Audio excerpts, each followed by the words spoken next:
اهلا بكم حبايب قلبي، عاملين ايه؟ كل سنه وانتم طيبين ورمضان كريم عليكم. ان شاء الله النهارده بقى هنعمل احلى طعميه للسحور في منتهى الجمال زي ما عملنا الفول والطحينه. ويلا بقى يا حبايب قلبي على المقادير.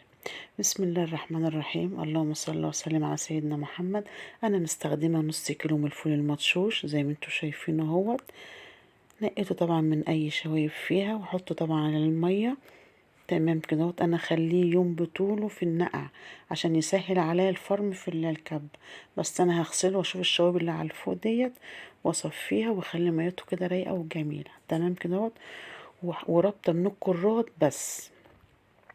شايفين حبايب قلبي؟ بعد زي ما انتوا شايفين صفيته وغسلته مره واتنين وتلاته وصفيته.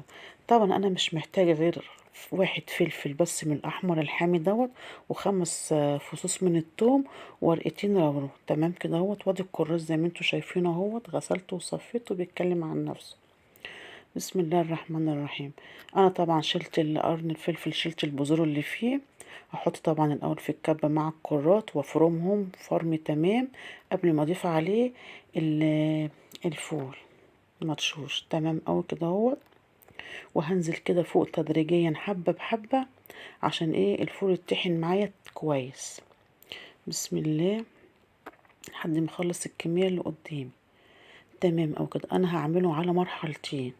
اول مرحله هي نعتبر نص فرمه كده عشان طبعا الكبه مش هتشيل كل انا مش عايزه يظهر لي الفول خالص. انا عايزه الطعميه كده تبقى ناعمه وجميله. وتاني المرحله هي ما شاء الله عليه انا مش هحط اي بهارات فيها ولا اي توابل غير الملح بس. ليه بقى؟ عشان البهارات هتغمق لي الطعميه. تمام اوي كده طبعا لما اجي استخدم وهقلي هحط طبعا بقى التوابل اللي انا عايزه. احط كمون، احط شطه حسب ما انا عايزه.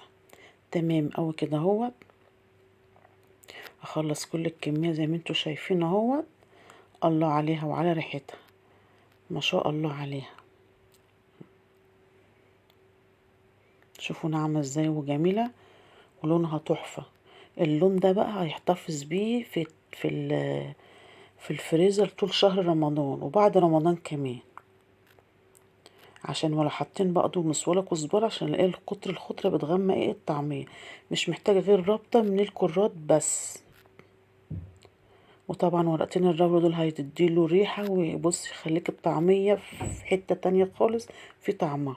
تعالوا بقى نجرب كده بقى نقلي كده كم واحده كده على في القلايه كده. انا حاطه زيت غسير على البوتاجاز. وطبعا اللي انا حاطه يا حبايب قلبي طبعا شبت وجزر وبقدونس كده من على الوش. تمام اوي كده شايفين؟ ولا فكت بقى ولا طلعت حاجات كده زي ما انتوا شايفين قرص الطعميه زي ما هو محتفظ بنفسه. جميله جدا وريحتها بقى تحفه ولا شربت زيت ولا اي حاجه. تمام اوي كده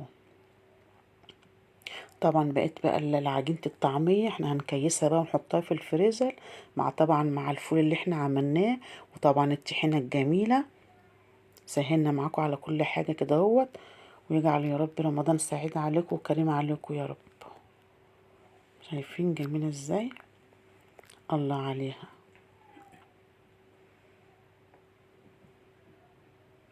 تحفه. شوفوا بقى جميله ازاي. انا هندوق بقى الطعميه الجميله وهوريكم خضرها كده من جوه. شايفين جميله ازاي؟ يلا بقى يا حبايب قلبي جربوا وقولوا ايه رايكم. ولو عجبكم بقى الفيديو ما تنسوش بقى شير ولايك واشتراك في القناه عشان تشوفوا كل جديد.